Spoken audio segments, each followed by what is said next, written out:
Can you talk about how you feel about doing this? I feel very, I guess, confident in a way doing it because I'm used to being in a position where I'm not wearing much clothing. But I also feel kind of funny at the same time because there's all these people in the room. I came from a very, very Christian upbringing, like evangelical, born-again Christian upbringing, where body image is something that is really warped and peculiar, and particularly as a woman.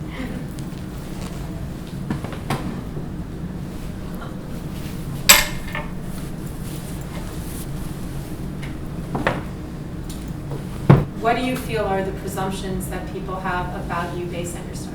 I mean, I remember the first time I had an exhibition of my photographs, and I was 16, and I flew to Denver, Colorado, and I had long, long blonde hair, and I had never been on an airplane before. And I thought what it was to dress beautifully was to wear a high-neck, white Victorian dress, 100-year-old dress, full to the floor, no makeup, hair down low. I show up at my opening, and everybody else is in like black and sexy and like heels, and I had never even seen that before. I was so in another planet, and I just looked like a ghost. I didn't understand pop culture references or anything just because of my childhood, so it just kind of was always weird. It's something I struggle with every day. I've always felt like an outsider.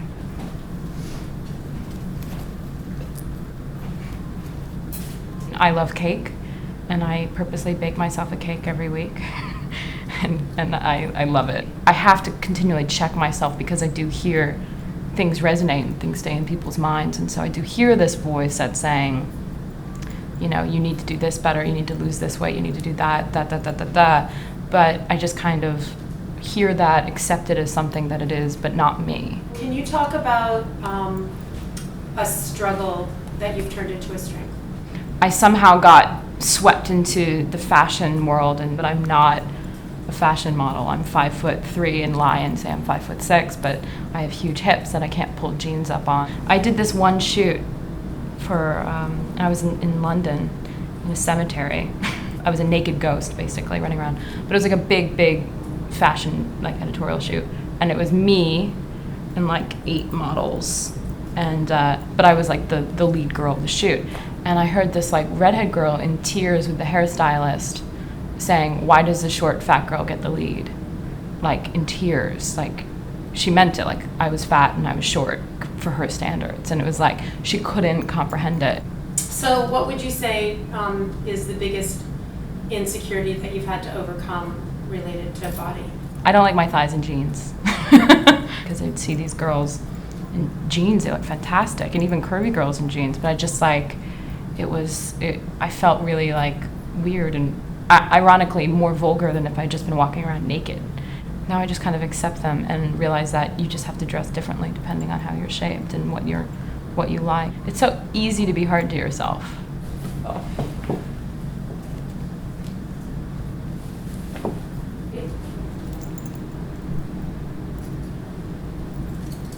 When do you feel the most vulnerable?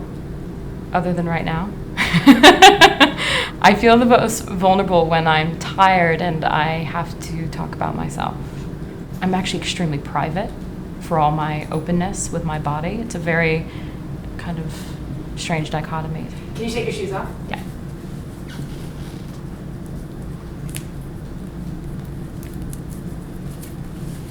What's been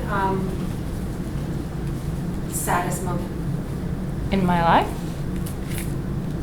I think the saddest moment in my life was coming to terms with love versus reality of love. I always lived in a fairy tale. I lived like in Grimm's Brothers or something. My house full of crazy antiques, and with my mother and father and family living in this weird bubble. And I thought that fairy tales were real, and projections onto other people of what you think it should be, and expectations falling apart. And I think once those fall apart, you can truly start to love somebody and rebuild it. I mean, everybody starts off, you meet somebody and you fall in love. You're not actually in love with them. You're in love with what you two create energetically together, I think, as opposed to who that person is. So I think you have to fall in love twice with somebody to really love them for a long period. Tell me about when you feel the most beautiful.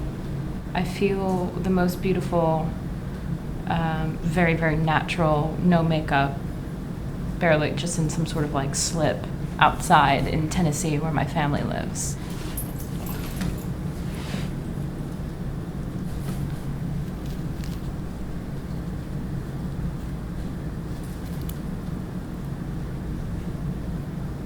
Can you take your hair down? Yeah. What do you feel has been your biggest achievement? After 12 years of photography, of work, I locked myself in my basement darkroom for 3 weeks and printed my entire portfolio. It was basically the equivalent of going to therapy for 3 weeks straight, but therapy with yourself. Well, a lot of my work they're self-portraits. To see the way that my body has changed over 10 years was very interesting. I never had breasts and I never had hips. I just was like very, very tiny and waif-like and kind of gaining hips and gaining thighs and then that changing and kind of knowing when there was moments of sadness or when I could feel like my body image was like, I wanted to be skinnier and kind of seeing that. I was always very lonely. I didn't really have any friends. I grew up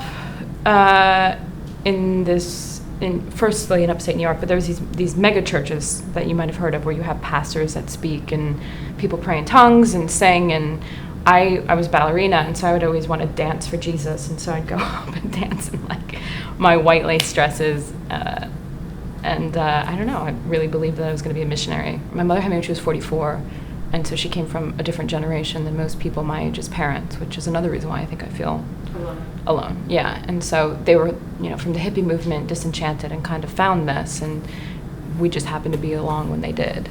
My sister was going through a very bad divorce, and so her having to leave the church and the church not wanting it. So it was just all this intense thing separate from me going on. I was just told that we were leaving the church, and so I was just thrown into public school, like being thrown to the wolves with like my hairy legs and my weird outfits, and I had no idea what was going on. So, I mean, it's really no surprise I dropped out of high school, just left. But I did think that everybody loved everybody else, and everybody loved Jesus, and nobody loves everybody else. It doesn't happen that way. So it was another fairy tale box to deconstruct along the way.